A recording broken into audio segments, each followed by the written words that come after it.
Effect of registration बताओ, क्या होगा जब रजिस्टर हो जाएगी कंपनी तो? शुरू कर सकती है। ठीक है, नहीं इसका मतलब तो पहली बात तो कि उसका बर्थ हो गया है ना, इनकॉर्पोरेट होगी, सर्टिफिकेट मिल गया, एक लीगल आइडेंटिटी हो गई उसकी। और अब वो बातें बोलोगे, हाँ सू कर सकती है कि आर्टिफिशियल लीगल पर्सन बन चुकी है वो, ठीक है। हाँ, अपने नाम पे सामान खरीद सकती है, प्रॉपर्टीज ले सकती है, सू कर सकती है, कैन बी सूड। बस वही है कि नेचुरल ह्यूमन बीइंग की तरह negotiate, yes, hold properties, have a bank account, yes. तो बच्चे section 9 of the company provides for the effect of registration of a company, कह रहे क्या क्या होगा। According to Section 9, from the date of incorporation, the certificate, the subscribers to the memorandum, and all the persons who may from time to time become members shall be a body corporate by the name contained in the memorandum. क्या कह रहे हैं? कह रहे section 9 के तहत हमारी जो भी सर्टिफिकेट पे डेट लिखी होगी ना कि ये डेट है इनकॉर्पोरेशन की, उस दिन से हमारी जो कंपनी है वो एग्जिस्टेंस में आ गई है।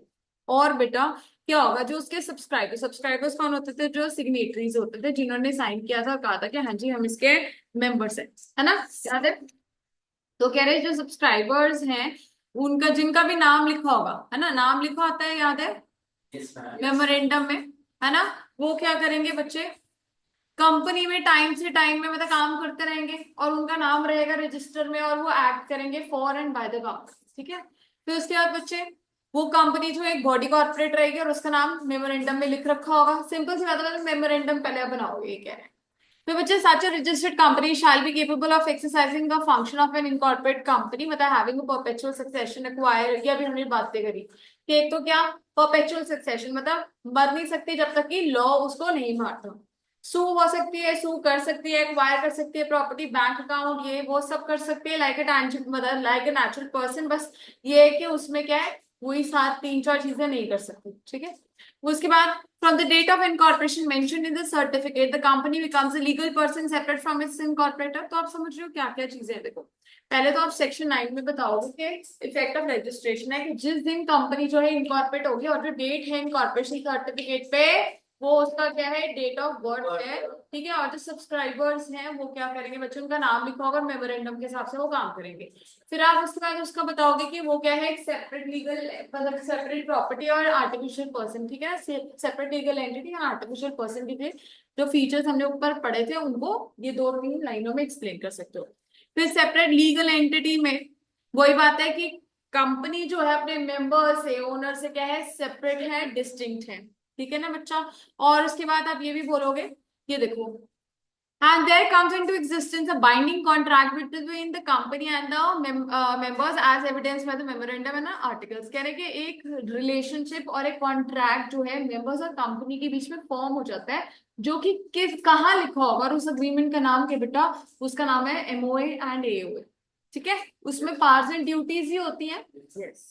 फिर हरी नागर sugar mills limited versus SS Jhunjhunwala, यहाँ पे क्या है बेटा, if the company does not allow transfer of shares at shareholders discretion, refuse within 2 months। ये क्या है, ये जो केस है ना, इसके बारे में कुछ इंफॉर्मेशन आपकी किताब में नहीं है पर मैं आपको बता रही हूँ कि यहाँ पे ऐसा लिखा गया है कि आप as a public company are you allowed to transfer your shares, कर सकते हो ना। पर बच्चे अगर कंपनी चाहे तो वो मना भी कर सकती है ना, अगर कुछ एक्सट्रीम सिचुएशंस है तो कह रहे हैं अगर आपने मना भी करा है ना, साथ तो ध्यान दो, 2 महीने के अंदर अंदर, जिस दिन से अभी मैंने से सपोज मैंने कहा मैं अपने शेयर उत्कर्ष को ट्रांसफर कर रही हूँ, ठीक है। तो यहाँ पे क्या हुआ कि अगर से सपोज कंपनी या उसके मेंबर्स को प्रॉब्लम है कि मैं उसको शेयर्स क्यों ट्रांसफर कर रही हूँ, तो कितने टाइम पीरियड के अंदर अंदर मना कर सकते हैं, 2 महीने के अंदर अंदर। तो चाहिए यहाँ पे इस केस में लड़ाई हुई थी और ये बोला गया था कि कंपनी और मेंबर्स उसके अलग अलग है, अगर मेंबर ने कोई डिसीजन लिया डजंट मीन कि वो कंपनी ने डिसीजन लिया, ठीक है। तो बच्चे परपेचुअल एग्जिस्टेंस रहती है, परपेचुअल सक्सेशन एग्जिस्टेंस मतलब पीपल में कम पीपल में go, they may die, they may be, they may change hands, shares में change hands, but the company is going to exist in perpetuity, बंद नहीं होएगा, ठीक है, जब तक कि उसको लॉ नहीं बन सकता, ठीक है। It has perpetual existence till it is dissolved by liquidation और स्ट्रक, इसका नेम जो है रजिस्ट्रार जो अपने रजिस्टर से स्ट्राइक आउट नहीं करता, yes. A share holder who by shares does not have by any interest in the property, हमने पढ़ा था ना, ठीक है, कि जो शेयर होल्डर्स है क्या उसका कोई इंटरेस्ट रहता है कंपनी की प्रॉपर्टी में, नहीं, वो एजेंट है ना, कंपनी का एजेंट है। फिर बच्चे, but in certain cases writ petition will be maintainable by the company और its shareholders. What is writ? Writ होती है वो क्या कहते हैं उसको, कि हम basically writ petition means request कर रहे हो आप कोर्ट को, ठीक है, कि हमारी बात मानो। ठीक है, रिट फाइल करना बेसिकली क्या है कि आप एक तरह से कंपनी के अगेंस्ट केस नहीं कर रहे हो, रिक्वेस्ट दर्ज कर रहे हो। ठीक है, रिट पिटिशन, पिटिशन क्या होती है? सुनवाई जहां होगी, है ना। तो कह रहे हैं वो मेंटेनेबल, मतलब केस कर सकते हो आप उस केस में, मतलब केस नहीं है एग्जैक्टली, सू नहीं कर रहे हो आप, रिट फाइल कर रहे हो बस। ठीक है, A legal personality emerges from the moment of registration of a company. Yes, जिस टाइम कंपनी रजिस्टर होगी उसी दिन क्या हो जाएगी बच्चे, वो लीगल पर्सन हो जाएगी। यस, और उसके बाद जिस दिन बच्चे मेमोरेंडम ऑफ एसोसिएशन उसके सब्सक्राइबर्स साइन कर देते हैं, तो वो क्या बन जाते हैं? बॉडी कॉर्पोरेट के मेंबर्स बन जाते हैं। यस, कंपनी के मेंबर्स बन जाएंगे। एंड बच्चे, in aggregation and legal person begins to function as an entity. और वो जो कंपनी है, जो लीगल पर्सन है, वो क्या है? एक एंटिटी की तरह काम करने लग जाती है, मतलब उसका बिजनेस स्टार्ट हो जाता है। बंदे नहीं होंगे तो क्या बिजनेस हो सकता है? नहीं, मेंबर्स तो जरूरी है ना। A company or registration acquires a separate existence and law recognizes it as distinct from its members. तो यहाँ पे केस लॉ कौन सा बचे? State trading corporation of India versus commercial tax officer. आप यहाँ पे ना इतनी कोई इंपॉर्टेंट चीजें सी आपको लग नहीं रही होंगी, और है भी नहीं, पेपर पॉइंट ऑफ व्यू से भी इंपॉर्टेंट नहीं है। ठीक है, it may be noted that under the provisions of the act a company may purchase shares of another company and thus become a controlling company. देखो सारी ऊपर की मेरे को लग रहा है समरी से नहीं तुम्हें लग रही, है ना। ये कह रहे हैं कि हम जो है किसी और कंपनी की कंट्रोलिंग कंपनी भी बन सकते हैं, मतलब होल्डिंग कंपनी बन सकते हो आप। Yes. However, merely because the company purchases all the shares of another company, it will not serve as a means of putting an end to the corporate। क्या बात कर रहे हैं? मेरी बात सुन। कह रहे हैं अगर से सपोज ये एच लिमिटेड है, हाँ, ए लिमिटेड, ए जो है वो क्या है? एच लिमिटेड है, एक कंपनी है ए लिमिटेड जो कि होल्डिंग है। ठीक है, वो किसकी? बी की होल्डिंग है, और बी में उसने 100% शेयर जो है होल्ड किए। क्वेश्चन समझ आ गया? एक होल्डिंग कंपनी ने सब्सिडरी में 100% शेयर होल्ड किया, जिसको हम होली ओन्ड सब्सिडरी भी बोलते हैं। होली, होल मतलब फुल। ठीक है, होली ओन्ड सब्सिडरी।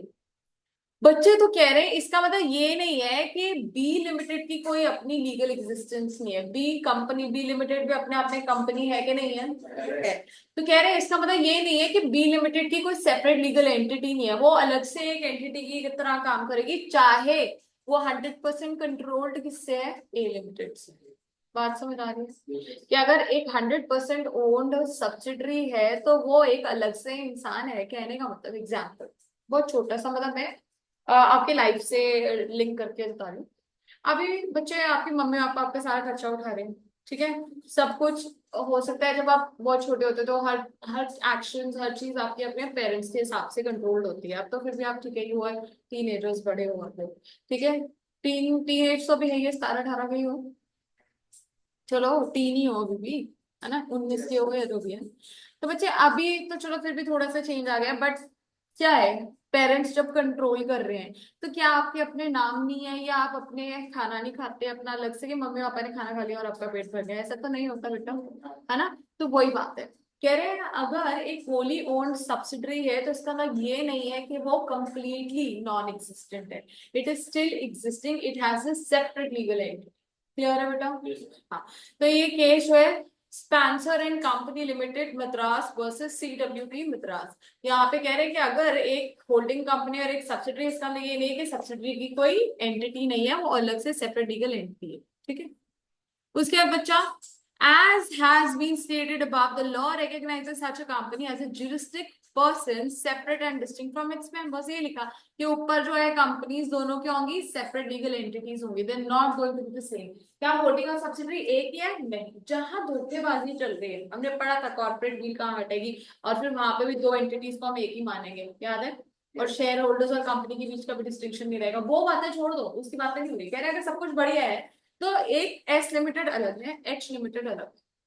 बुक्स भी बेटा अलग ही बनती है। जब आप अभी बड़े मतलब नेक्स्ट लेवल में जाओगे तब देखोगे सब्सिडरी की किताबें अलग बनती है, होल्डिंग की अलग बनती है, फिर उनकी कंसोलिडेटेड किताबें अलग बनती है। ठीक है, So, which are the mere fact that the entire share capital has been contributed by the central government and all its shares are held by the President of India and other officers of the central government does not make any difference in the position of a registered company and does not make a company as an agent either of the President or the central government. क्या कह रहे सुन लो, कह रहे एक company है, हाँ government company है, सुन लो उसके सारे शेयर्स हो सकता है ना सेंट्रल गवर्नमेंट ने होल्ड किया हो, 51% या उससे ज्यादा का मतलब 100% भी हो सकता है। कह रहे हैं अगर ऐसा मान लो कि जो सेंट्रल गवर्नमेंट है या प्रेसिडेंट है उसने सारे के सारे शेयर जो है किसी कंपनी में होल्ड किए, हो सकता है ना? हाँ हो सकता है। या फिर कह रहे हैं कि सेंट्रल गवर्नमेंट के साथ और गवर्नमेंट ने भी अगर होल्ड किए हुए तो इसका ना ये नहीं है कि वो जो कंपनी है वो गवर्नमेंट की एजेंट है, नहीं ना, कंपनी तो किसी की एजेंट नहीं होती, मेंबर्स एजेंट होते हैं। यस, ये कह रहे हैं ये चीज नहीं भूलनी, जो गवर्नमेंट कंपनी है वो गवर्नमेंट की एजेंट नहीं है, गवर्नमेंट कंपनी की एजेंट है। यस, ठीक है बेटा। ये केस कौन सा है? Heavy electric union versus state of Bihar. ठीक है बेटा, ये तो मैंने ऐसे लिखा म्यूचुअल एजेंसी पार्टनरशिप, मतलब पुराने बच्चों को समझाने के लिए कि म्यूचुअल एजेंसी तो सिर्फ पार्टनरशिप में होती है, यहाँ नहीं होती। ठीक है बेटा। उसके बाद effect of memorandum and articles, बच्चे सेक्शन 10 कहता है कि मेमोरेंडम एंड आर्टिकल्स जो है वो जब रजिस्टर हो गए ना, जब रजिस्टर हो गए मतलब जब किताबों में लिखे जा चुके कि ये मेमोरेंडम है, ये आर्टिकल है, they are binding on the company as well as its members. क्या आप एक कंपनी अपने मेमोरेंडम के बाहर कुछ भी कर सकते हैं? Answer is no. मैं एक चीज अभी समझा देती हूँ, बेस क्लियर कर देती हूँ, सुनो बच्चा। क्या है ना, एक हमने बात करी मेमोरेंडम होता है, मेमोरेंडम ऑफ एसोसिएशन, मैंने उसे भी बताया था, it is the charter of the company. क्या होता है? चार्टर ऑफ द कंपनी, जिसमें सब कुछ लिखा होता है, उसके बाहर एक कंपनी स्टेप आउट नहीं कर सकती। ठीक है बच्चे, इसके अंदर इंटरनल वर्किंग के लिए जो डॉक्यूमेंट होता है उसको आर्टिकल्स ऑफ एसोसिएशन कहते हैं। वो मेमोरेंडम का सब्सिडरी होता है, मतलब मेमोरेंडम के तहत ही और रूल्स बनाए जाते हैं। देखो ऑब्जेक्टिव जो है और जो गोल्स हैं कंपनी के, वो क्लॉजेस वगैरह तो कहाँ आते हैं? मेमोरेंडम ऑफ एसोसिएशन में आते हैं। अब उन ऑब्जेक्टिव्स या गोल्स को अचीव करने के लिए या कंपनी के इंटरनल मैनेजमेंट कैसे काम करेगी, वो सब कुछ कहाँ लिखा होता है बच्चे? राइट्स एंड ड्यूटीज आर्टिकल्स में गिवन होती है। और बच्चे क्या ये चीजें कंपनी लॉ के बाहर कुछ भी हो सकती हैं?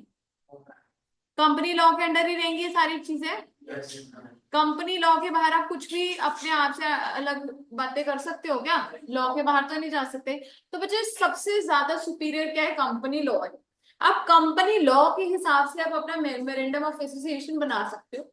ठीक है, मेमोरेंडम ऑफ एसोसिएशन के बाहर एक कंपनी स्टेप आउट नहीं कर सकती। ठीक है, और आर्टिकल्स जो है वो इंटरनल मैनेजमेंट के लिए, कि मैंने कहा कि ये जो सेल्स ऑफिसर है वो इतना ही काम करेगा, इसके अलावा he is not authorized to do that. वो कहाँ लिखा होगा बच्चे? आर्टिकल्स में लिखा होगा। मेमोरेंडम में क्या लिखा होता है कि इतनी से ज्यादा ऑथोराइज शेयर कैपिटल नहीं होगी आपकी, लायबिलिटी से ज्यादा की नहीं होगी, ये इतनी तो रहेगी रहेगी एंड सो ऑन, या इतना एक कंपनी बोरो कर सकती है नहीं कर सकती, ये सारे क्लॉजेस का होते हैं जो मेमोरेंडम में होते हैं। ठीक है, और जो इंटरनल पार्ट होती हैं इंसानों की, मेंबर्स की, वो आर्टिकल्स में होती है। कंपनी की पार्ट होती है मेमोरेंडम में। ठीक है, तो अगर आपने मेमोरेंडम से सपोज ड्राफ्ट करना है, बनाना है, तो वो किसकी तहत बना सकते हो? कंपनी लॉ, उसके बाहर तो फिर भी नहीं जा सकते। समझ आ गई बात? बच्चे तो मेरे को एक छोटी सी बात बताओ, सुनेंगे? ध्यान ध्यान देंगे बच्चे, अगर कंपनी लॉ के बाहर में कुछ भी करती हूँ तो वो इलीगल है कि नहीं है? है, इलीगल है। पक्का? यस। अब ध्यान से सुनेंगे, कंपनी लॉ के तहत कर रही हूँ बट अपने मेमोरेंडम के बाहर कर रही हूँ, क्या वो इलीगल है कि वो वॉइड है? वॉइड है, इलीगल तो नहीं है ना। लॉ तो कहता है आप कर सकते हो, पर आपने क्या किया बच्चा? कंपनी ने अपनी पावर के बाहर कुछ कर दिया। ठीक है, तो वो नल एंड वॉइड तो है बेटा, लेकिन वो इलीगल नहीं है, गवर्नमेंट आपको उसके लिए कोई सजा नहीं देगी। ठीक है, ये एक तरह का ब्रीच है, ब्रीच ऑफ कॉन्ट्रैक्ट। समझ आ गई बात? और अगर आर्टिकल्स के बाहर कुछ कर दिया तो कुछ भी नहीं ना। ये भी होता तो क्या है, इसको इट कैन बी रैटिफाइड, मतलब इसको हम ओके कर सकते हैं, आगे पढ़ेंगे अब। इसको हम ओके कर सकते हैं, पास कर सकते हैं, बट बच्चे it is not illegal. What is illegal? Anything done outside the companies act और कंपनी लॉ। यस बिल्कुल। तो आज आप देखते हैं। ठीक है, अब all monies payable by any member to the company under the memorandum and article shall be a debt due from him to the company. अगर किसी मेंबर ने पैसे देने थे किसको, कंपनी को, तो वो क्या है, एक तरह का पैसा है जो कि हमें कंपनी से को देना है। तो बच्चे ये क्या लिखा हुआ है, देखो दो चीजें ये ऊपर यही लिखी हुई है। पहली चीज तो क्या, आर्टिकल्स और मेमोरेंडम क्या है, कंपनी के ऊपर बाइंडिंग है और उसके मेंबर्स के ऊपर भी बाइंडिंग है ना। बाइंडिंग का मतलब आपको वो फॉलो करना ही पड़ेगा, you will have to abide by it. बच्चे दूसरा क्या, अगर कंपनी ने कोई पैसे मेंबर को दे रखे हैं तो मेंबर्स को पैसा देना पड़ेगा कंपनी को। और जो कैपिटल है जो मेंबर्स ने अपनी कंपनी में लगा रखी है बच्चे, वो क्या है, that is the money that company has to pay back to the members in later on. ठीक है, आ जाओ बच्चों। क्लासिफिकेशन ऑफ शेयर्स में बच्चे, शेयर्स है पहले तो, शेयर कैपिटल तो समझते हैं, वो तो सबको आती होगी।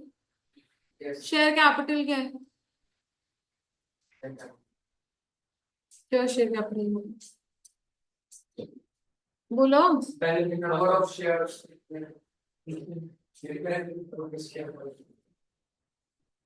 देखो कैपिटल क्या होता है, जो कि मनी आप लोगों ने सबने क्या करा है, इन्वेस्ट किया है एक जगह पे फॉर द बिजनेस। अब मेरी बात सुनो ध्यान से, टोटल पैसा तो क्या है, कैपिटल है ना। व्हाट इज शेयर, उस कैपिटल में आपका कितना हिस्सा है। एग्जाम्पल समझो, इमेजिन अ केक। ठीक है, एक केक आया क्लास में, ठीक है, और मैं क्या कर देती हूँ, उसकी स्लाइसेस काट के आप लोगों को दे देती हूँ, तो वो स्लाइस क्या है, आपका शेयर है, आपका हिस्सा है। ठीक है, तो शेयर्स क्या है बच्चे, शेयर कैपिटल क्या है बेसिकली, कि जितना जितना पैसा लोगों ने कंट्रीब्यूट किया है कंपनी में इकट्ठे उसको चलाने का।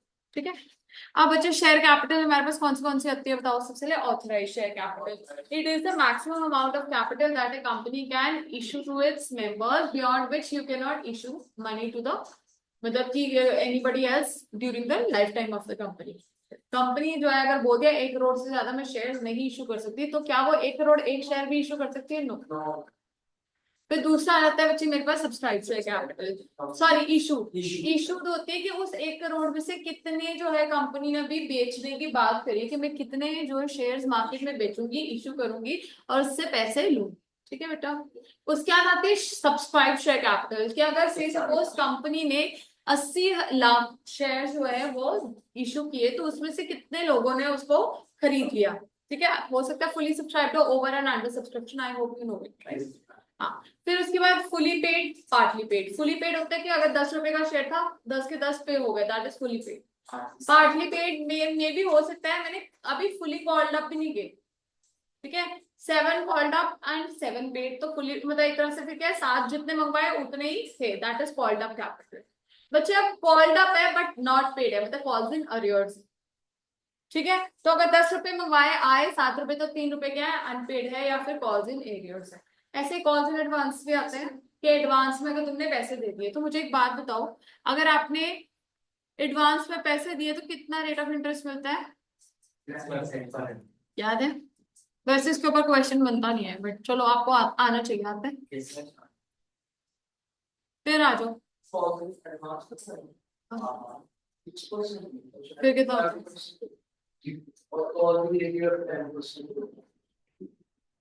चेक करो, चेक करो।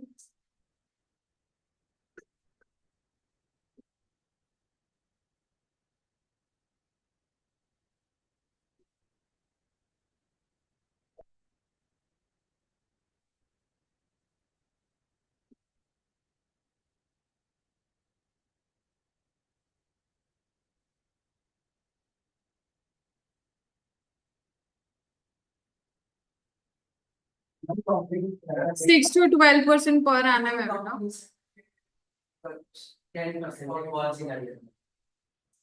Calls in advance का सुनो, the interest rate on calls in advance can range from 6% to 12% per annum. The company is liable even according to Companies Act लिखती हूँ। अगर साइलेंट है तो 6%। हाँ वही है ना, फिर साइलेंट की बात कर रहे हैं बेटा। साइलेंट को 12 तक ले जा सकते हैं।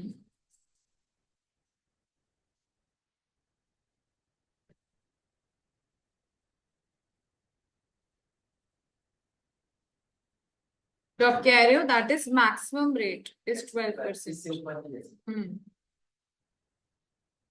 चलो कोई बात नहीं, आ जाओ यहाँ। अच्छा, नेचर ऑफ शेयर, शेयर क्या होता है? Share which means a share in the share capital of company and includes a stock. तो अगर आपको बोला जाए स्टॉक, तो स्टॉक में भी अगर आपका हिस्सा है तो वो भी क्या है, शेयर कैपिटल का पार्ट ही है। ठीक है बेटा। तो share represent such portion of interest of share holders. ये मैंने आपको समझा दिया ना कि शेयर मीन्स क्या है, कि अगर ये पूरी की पूरी कैपिटल है बेटा कंपनी की, उसमें आप लोगों का हिस्सा कितना है, क्योंकि आपने जितना पैसा कंट्रीब्यूट किया, दैट इज योर शेयर। ठीक है। Yes. The shares is an interest in the company. Farewell justice in Borland Trustees versus Steel Bros and Company Limited. Observe that a share is not a sum of money. पैसा नहीं है सिर्फ, it is an interest. आप लोगों का interest है ना बेटा, देखो मेरी बात सुनो, क्या सिर्फ पैसा ही है शेयर? वो तो पैसा जो आपने लगाया वो है, लेकिन उसके ऊपर जो आपको डिविडेंड आप एक्सपेक्ट करते हो, rise in the value of share expect करते हो, क्रेडिट वर्दीनेस एक्सपेक्ट करते हो, कैपिटल गेन्स जो एक्सपेक्ट करते हो, वो सारी चीजें भी तो है ना। तो इंटरेस्ट है ना, आप कहोगे कि मेरी इतनी से है। अगर आपके पास 50% शेयर आपने होल्ड किए हैं, 60% जितने भी कह लो करे हुए हैं, तो क्या बच्चे सिर्फ आपको उस वैल्यू से मतलब है कि उस कंपनी की कंट्रोल से भी मतलब है? तो कह रहे it is not just the money that matters, but it is what, it is the interest. It is the interest, आप लोगों का कितना हक है उस कंपनी के अंदर, वो पैसे में एक्सप्रेस्ड है। समझ आ गई बात?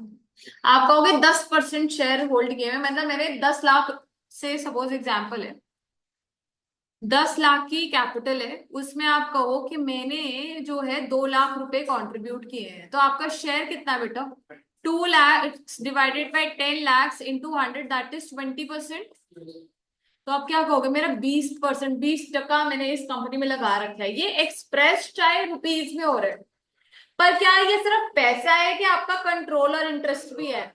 आप जब कंपनी लिक्विडेट होगी तो उसके एसेट्स पे भी आपका 20% का हक है। Yes, ma'am. जब अगर कोई लायबिलिटीज रीपे करनी है तभी 20% तक की दोगे। Yes, ma'am. अगर बच्चे कल को आपके शेयर जो है उसका प्राइस बढ़ जाए तो तब भी उसका बेनिफिट 20% तक का लोगे। Yes, ma'am. यस, मतलब जो भी टोटल शेयर वैल्यू है। Yes. हाँ, तो बच्चे it is measured by sum of money and made up of various rights contained in the contract, including right of sum to money, more or less। more or less amount मतलब अगर value share की गिर जाए market में तो सस्ता भी तो तुम्हारा ही है, बढ़ जाए तो महंगा भी तुम्हारा ही है। ठीक है। उसके बाद it must however be remembered that a shareholder is not only has not only contractual rights against the company but also certain other rights which may accrue to him according to the provision। कह रहे सिर्फ contract नहीं है company और members के बीच में, लेकिन कुछ ऐसी राइट्स भी हैं, ऐसे कुछ ऑब्लिगेशंस भी है जो कि कंपनी एक्ट कह रहा है आपके ऊपर कि अप्लाई होगा। कॉन्ट्रैक्ट मीन जो कि सिर्फ मेमोरेंडम और आर्टिकल्स में लिखा है वो नहीं, कुछ बाउंड ड्यूटीज हैं जो कि आपको करनी ही पड़ेंगी, आपको बेनिफिट्स मिलेंगे ही मिलेंगे। समझ गए? जैसे इंटरेस्ट, Yes. तो वो लिखा भी नहीं भी हुआ तब भी आपको मिलेगा बेटा। ठीक है। Shares are movable property. Movable property मतलब it can be transferred from one place to another and from one person to another.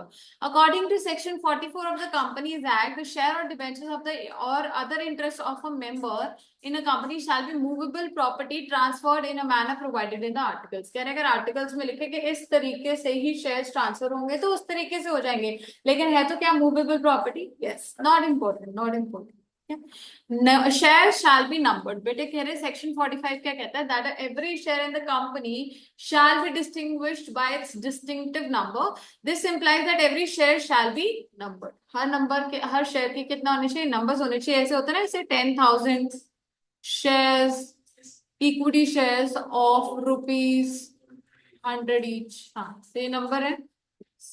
Classes भी होती हैं, equity, preference and so on. Yes. However, it shall not apply to a share held by a person whose name is entered as a holder of beneficial interest in such a share of records in the depository। कह रहे लेकिन अगर कोई भी इंसान जो कि क्या है, बेनिफिशियरी है ना, कहने का मतलब माइनर है, Yes, ma'am. तो क्या माइनर कभी मेंबर बन सकता है? Answer is no. Minor can never be a member but he can only be beneficiary. अतः हम, अगर आप बच्चे थे जब, तो आपके मम्मी पापा या मैं अपनी बेबी के लिए शेयर्स खरीद सकती हूँ, बट वो मेरे नाम पे चढ़ेंगे, चाहे बेनिफिट उसका शेयर्स का उसको होगा, लेकिन क्या वो मेंबर बनेगा? नहीं। क्या मैं बनूंगी इसकी जगह मेंबर? यस, मैं बनूंगी बेटा मेंबर। मेंबर में तो नाम मेरा आएगा ना, उसका नाम नहीं आएगा। वो बात करते हैं। यस, नेचर बात।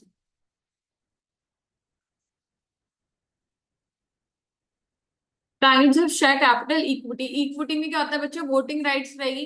Differential rights as to depend in voting और otherwise in accordance with prescribed rules. क्या कह रहे हैं? डिफरेंशियल राइट्स क्या होती है? देखो, इक्विटी के पास वोटिंग राइट होते हैं वो तो ठीक है, मैं कह रही हूँ डिफरेंशियल राइट्स क्या होती है?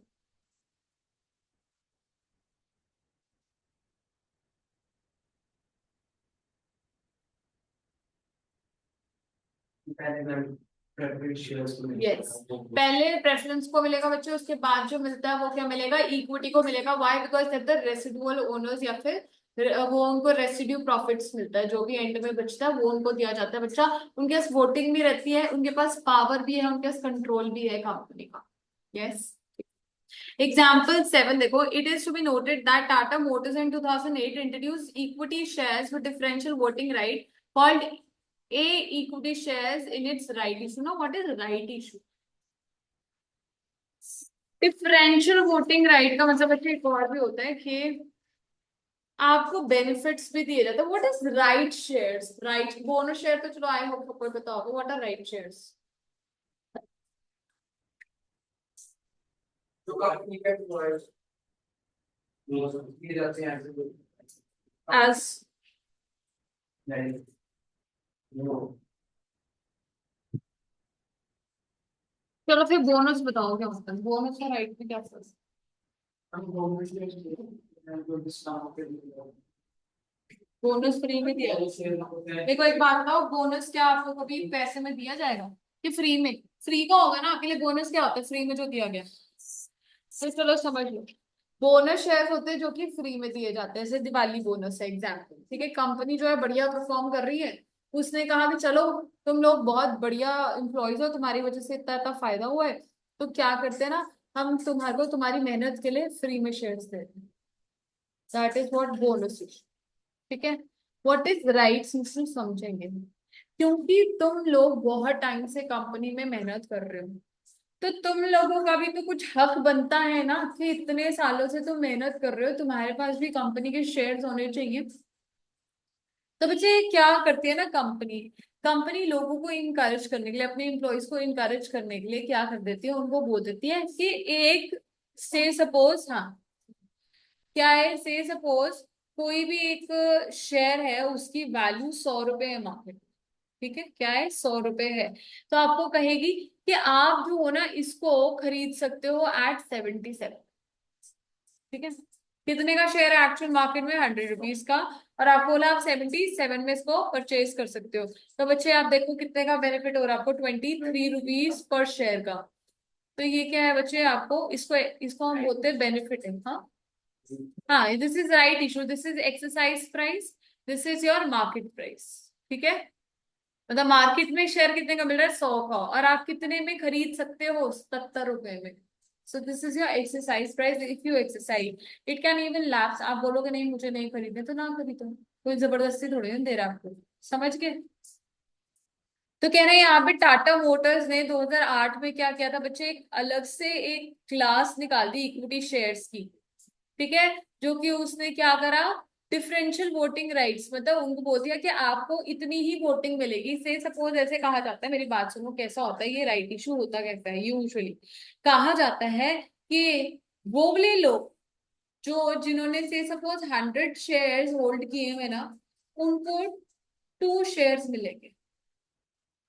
अगर से सपोज इसके पास, दिव्यम के पास 200 शेयर्स हैं, तो उसको कितना मिलेंगे? 4 शेयर्स राइट की तरह मिलेंगे। ठीक है, आपको अगर मतलब अकॉर्डिंग, ठीक है, समझ गए? तो ये क्या है बच्चे? हमारा राइट इशू होता है, जहां पे हमने बोल दिया कि अगर आपके पास 100 है तो आप कितने, 2 वोटिंग राइट्स जो आप एक्सरसाइज कर सकते हो। तो डिफरेंशियल हो गया, डिफरेंट क्लास, डिफरेंट क्लास। तो कह रहे कंपनी जो है उसको भी इशू कर सकती है, बट उसके लिए भी ना बच्चे एक रिक्वायरमेंट होती है, जो कि पता नहीं अब आप लोगों के सिलेबस में होगी भी कि नहीं होगी, क्योंकि बीबीए में तो थी, मुझे याद है मैं एक लड़की को पढ़ाती थी। ठीक है। उसमें अपना क्या है ना कि अगर एक कंपनी कुछ सालों तक अपने इक्विटी शेयर होल्डर्स को भी दे रही है डिविडेंड, प्रेफरेंस को भी लगातार दे रही है, तो वो डिफरेंट 2 साल बाद, तो नहीं 5 साल बाद, मुझे एग्जैक्टली ये साल याद नहीं कितने टाइम बाद आप डिफरेंट क्लास के शेयर्स भी इशू कर सकते हो। मतलब पहले आपने 100 के इशू करे, अब आप 50 के भी कर सकते हो, 25 के भी कर सकते हो, पर हर कंपनी नहीं कर सकती, अलग अलग क्लासेस। समझ के बाद Yes. इतना है भी नहीं, बट ये समझ आ गया क्वेश्चन क्या है, एग्जाम्पल समझ आ गया। अरे यार, टाटा मोटर्स ने 2008 में एक न्यू इक्विटी शेयर की क्लास निकाली, ए इक्विटी शेयर्स, और उसको राइट इशू किया। समझ गए बेटा। Yes. हाँ। तो इन दिस इशू एवरी 10, आ गया वैसा ही जैसे मैं कहती थी every 100, every 10 A equity shares carried only one voting right but would get 5 percentage points more dividend than declared on each of the ordinary share. ये क्या कह रहे हैं कि ऐसा कहा गया है इस राइट इशू में कि हर 10 इक्विटी शेयर होल्डर, कितने, हर 10 इक्विटी शेयर होल्डर्स, मतलब जिन्होंने ये वाला राइट एक्सरसाइज किया और जिसके पास 10 इक्विटी शेयर है ना, ये राइट वाले, समझ के, उसको जितना डिविडेंड मिल रहा है उससे 5% ज्यादा मिलेगा। बाकियों को से सपोज 100 रुपए मिल रहा है, तो आपको कितना मिलेगा, 105 मिल रहा है। ठीक है बेटा। एंड बच्चे, उनके पास कितनी वोटिंग है, 1 वोट है। हर 10 के पास कितनी वोट है, एक। तो अगर आपके पास 10 शेयर है तो 1 वोट दे सकते हो, 20 शेयर है तो 2 वोट्स, 50 शेयर है तो 5 वोट्स। लेकिन आपको बेनिफिट क्या है कि 5% एक्स्ट्रा डिविडेंड दे रहे हैं। मतलब ये कुछ भी हो सकता है, दिस कैन बी एनीथिंग। समझ गए बात। तो कंपनी की अपनी मर्जी है, कैसे मर्जी कोई भी पॉलिसी निकाल दे। Yes. Since A equity share did not carry the similar voting rights, it was traded at discount to other common shares having full voting. Other companies which have issued equity shares with differential voting rights, particular इसको DVRs बोलते हैं, are further retail, Jain irrigation among others. Example और मैं कह रहे कि जिन्होंने और ये differential voting rights करे, उनका नाम क्या, फर्दर रिटेल एंड इरिगेशन। अब ये क्या कह रहे हैं कि डिफरेंशियल वोटिंग राइट्स क्या है, यहाँ पे आपको बेनिफिट्स मिल रहे हैं। बेनिफिट मिल रहे किस चीज का, कि आप जो हो 5% एक्स्ट्रा रिसीव कर रहे हो, यस, और आपको सस्ते में भी मिल रहा है। राइट इशू तो सस्ते में हो रहा है बेटा, तो उसमें अब वो कुछ तो आपसे काटेंगे ना। तो क्या काट रहे हैं, आपकी वोटिंग राइट्स कम कर रहे हैं। हर 10 के पास एक है, तो आपके 100 शेयर्स अगर होते नॉर्मल, तो आपके 100 वोट्स थे पहले। लेकिन क्योंकि आपने यहाँ पे बेनिफिट लिया, तो आपको कितने वोट्स रहेंगे, सिर्फ 10, ओनली 10 इस एग्जाम्पल के। श्योर। Yes. बच्चे फिर प्रेफरेंशियल कैपिटल क्या होता है, प्रेफरेंशियल कैपिटल कौन सी होती है, जिनके पास प्रेफरेंस होती है ओवर इक्विटी, किन चीजों के लिए, dividend of profit and eight the time of liquidation repayment of capital. Equity से पहले इनको डिविडेंड भी दिया जाएगा और इनको कैपिटल भी वाइंडिंग अप में पहले रीपे की जाएगी। ठीक है। एंड बच्चे कह रहे equity share capital with reference to any company limited by share means all share which are not preferential. ठीक है। आप कह रहे हैं कि अगर हम बोले कि लिमिटेड शेयर कैपिटल, तो इक्विटी शेयर कैपिटल की होती है जो प्रेफरेंस नहीं है। और प्रेफरेंस का मतलब क्या है, mean that part of issued share capital of a company which carries preferential rights, मैंने बता दिया, as to payment of dividend and as to repayment at the time of winding up. ठीक है, समझ आ रहा है। Yes. Yes. Capital shall be deemed to be preference despite that it is entitled to either both of the following rights, namely that respect of dividend, ये तो वो है, या तो fully या फिर to a limited extent ही वो participate कर सकते हैं, या फिर in respect of capital addition to this। अरे क्या कहना, सुन, कह रहे एक जो शेयर कैपिटल है वो प्रेफरेंस कहलाई जाती है अगर दोनों में, मतलब उसके ये दोनों बेनिफिट्स होते हैं पहली चीज से। दूसरा कह रहे हैं कि ये वाली फॉलोइंग भी क्या है, प्रेफरेंस शेयर कैपिटल ही कहलाई जाएगी जब बच्चे उनको डिविडेंड्स जो हैं वो मिल रहे हैं, डिविडेंड तो मिल ही रहे हैं, है ना, in addition to preferential rights to amount specified above. मतलब जो आपको बोला गया कि इक्विटी से पहले आपको दिया जाएगा, ठीक है, इक्विटी से पहले आपको क्या दिया जा रहा है, डिविडेंड दिया जा रहा है, और आपको साथ में बोल दिया कि आप पार्टिसिपेट भी कर सकते हो इन द वोटिंग। लिमिट डाल दी कि आप जो है सिर्फ इन्हीं केसेस में कर सकते हो, या फिर अगर आपके पास जितने शेयर्स हैं तो सिर्फ इतना ही आपका वोटिंग राइट रहेगी, या फुल एक्सटेंट पे बोल दिया जितने शेयर्स हैं सारी तुम हर जगह पे पार्टिसिपेट करोगे। ठीक है, in that respect to the capital, in addition to preferential right to the repayment on the winding of the amount specified, it has a right to participate whether fully or limited extent with capital not entitled to preference। अब कह रहे हैं कि से suppose अगर आपने पैसे नहीं दिए कंपनी को, किसको, प्रेफरेंस शेयर को, ठीक है, और वाइंडिंग अप, सुनो कहने का मतलब क्या है, अगर मैंने आपको बताया 5 साल तक से सपोज आपने प्रेफरेंस शेयर कैपिटल को डिविडेंड नहीं डिक्लेयर किया, तो बच्चे ये ऑटोमेटिकली ना इक्विटी शेयर कैपिटल में कन्वर्ट हो जाए। ठीक है, तो कह रहे हैं अगर से सपोज एक तो वो बेनिफिट तो रहेगा ही इनको कि आपको डिविडेंड दे रहे हो आप इनको इक्विटी शेयर कैपिटल से पहले, एंड रीपेमेंट का भी इनका बेनिफिट तो रहेगा, कह रहे वो नहीं आप भूलो, वो नहीं भूलो, कह रहे फिर भी आप क्या कर रहे हो, उनको पार्टिसिपेट करा रहे हो चाहे फुली या फिर एक लिमिटेड एक्सटेंट में, ठीक है, with capital not entitled to preferential right. लेकिन वहां पे क्या है, ये बोल दिया कि अगर से सपोज कुछ बच गया ना एंड में तुम्हें देने के बाद, तो तुम्हारे को फिर भी उसका बेनिफिट नहीं मिलेगा, क्योंकि रेसिडुअल ऑनवर्ड्स कौन है, इक्विटी है। अगर तुमने उनको पेमेंट कर दी बेटा, डिविडेंड की पेमेंट कर दी, at the time of liquidation आपने कैपिटल भी रीपे कर दी, ठीक है, उसके बाद क्या तुम उनको एक्स्ट्रा पैसा दोगे कि वो सारा इक्विटी का होता है? सिंपल सी ऐसे ही कंफ्यूजन समझ आ रहे हैं। एक्सेप्शन के बच्चे, in case of private company section 43 shall not apply where memorandum or articles of association of a private company so provides। लेकिन अगर ये बोल दिया कि अगर मेमोरेंडम या आर्टिकल्स में लिख दिया ना प्राइवेट कंपनी की कि प्रेफरेंस शेयर कैपिटल को कोई एक्स्ट्रा बेनिफिट्स नहीं मिलेंगे, नॉर्मल जो दो है वो तो मिलेंगे, तो नहीं मिलेंगे, नहीं मिलेंगे। ठीक है, मेमोरेंडम स्टार्ट करेंगे, 2 सेकेंड देखिए।